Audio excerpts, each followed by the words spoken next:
plate out so that the indicator is proper. You know, it'll go out. You can see it. You see it blocks the key. Can't get in. The door closes. Indicator goes back in. When the handle gets turned, the indicator goes back in. But like I was telling you, they turn the button, and the only way to get in is with a bypass key. So you would put the bypass key in.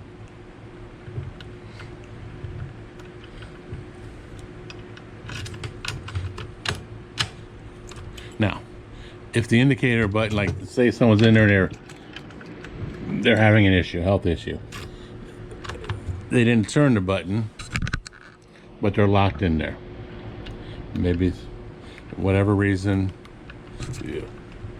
they're having a bad day and they just can't get up off to open the door or whatever. So we have to buy it. It unlocks it. You turn the key, it unlocks it. But if it was turned, like I showed you earlier, I don't know how they do it, but they do it. So if it's turned, you would come up, the indicator's out, you're locked, nobody can get in. You're locked, all your faculty out.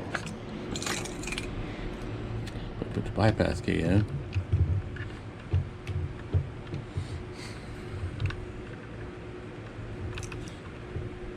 It would be easier if it was a regular standard Schlage, but we have special keyways. Now that it's turned, the indicator doesn't go in when you open the door. But go in, turn the button so the holes are vertical, and the lock is working again. Clear as mud. So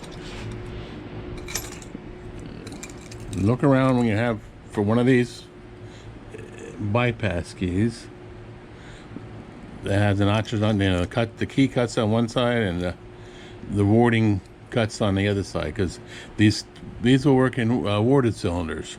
That's what the notches on the bottom for, which are usually found in rim or mortise locks. They do make mortise hotel function lock, bathroom function locks, staff restroom function locks, and they would have a warded cylinder. Haven't seen one of those in years, but we have some around. Yeah, that's it. Schlage ND85 hotel function staff restroom function lock.